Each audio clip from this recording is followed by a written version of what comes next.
Stafet for livet i Haderslev er organiseret på en måde, som man ikke har set ret mange andre steder, fordi vi har en kæmpestor frivillig gruppe i styregruppen. Blandt andet så sidder der 20 tovholdere i styregruppen, som hver har deres specialeområde at arbejde med, og som vi vil kunne se nede i Damparken. Det er sådan, at for hver område, der sidder som sagt den her tovholder, og tovholderen har igen en række frivillige under sig. Så vi har rigtig mange frivillige i gang ved Stafet for livet. 200 frivillige regner vi med, vi har i fuld gang i det døgn, vi er i Damparken.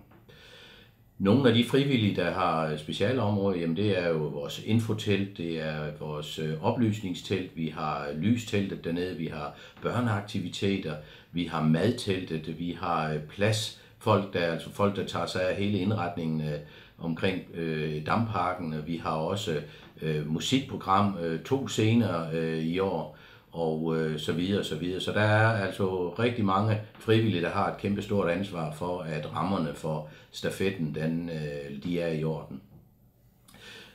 Styregruppen, den mødes cirka en gang hver måned, og det er møder sådan, vi plejer gerne at sige, kan vi nå det på 2 timer, så skulle vi gerne gøre det. Vi skal prøve at hjælpe hinanden med at gøre det sjovt og nemt at være frivillig. Og vi har nogle møder med dagsorden, og jeg kan godt love, at vores frivillige, de er tip-top forberedte, når de kommer hver eneste gang, og vi kan faktisk godt holde den tid. Og det bliver nogle fantastiske møder. Så vi har et suverænt hold i forhold til at arrangere Stafet for livet i Haderslev, som gør, at vi også får så gode stafetter, som vi har. Det er jo sådan, at Stafet for livet i 2013 startede med 2.200 deltagere.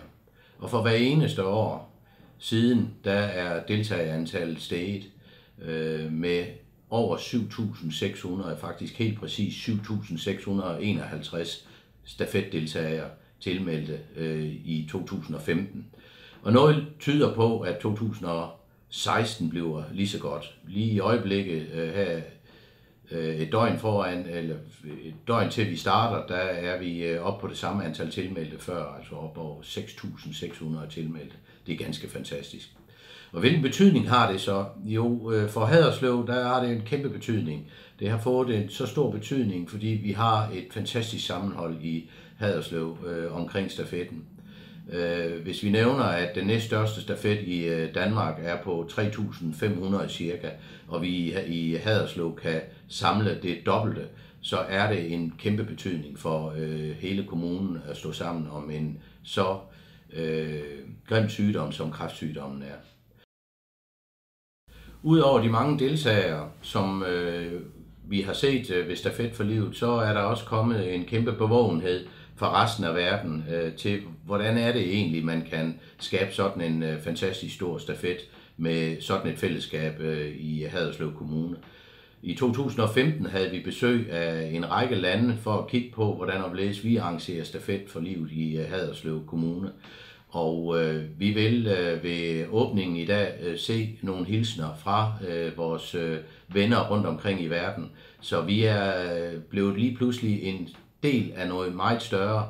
Det er sådan, at der er 8.000 stafetter rundt omkring i hele verden, og nu begynder stafetterne fra resten af verden at sende hilsner til stafetten i Haderslev, fordi vi har gjort det så fantastisk. Det er enestående, og det er enestående også, fordi vi på så kort tid har leveret sådan et fantastisk sammenhold. Det er fremragende.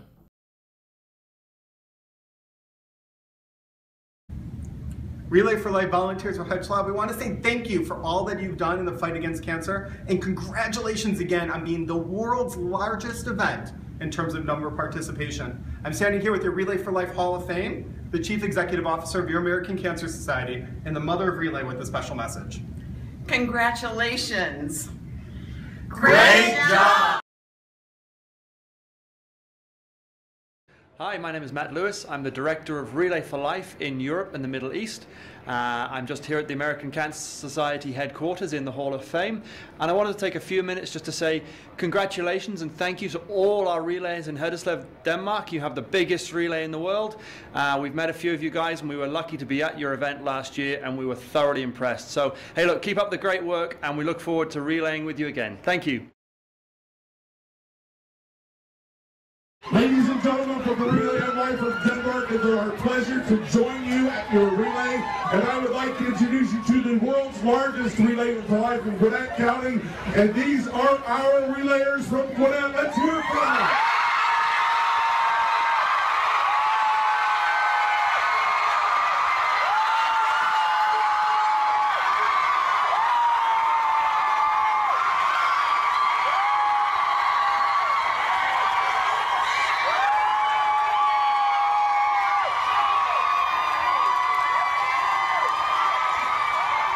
Let me tell you something, just very quickly, you know, we worked for about a year to put this event on, but we are nothing.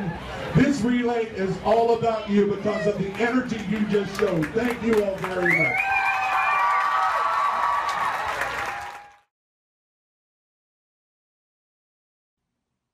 Hej, jeg hedder Jeanne, og det er min kollega Claudia.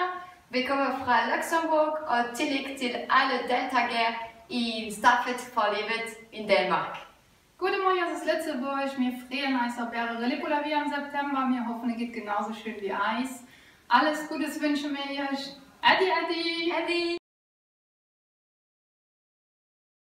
Hey Denmark Relayers! Greetings and salutations from sunny and beautiful Jamaica.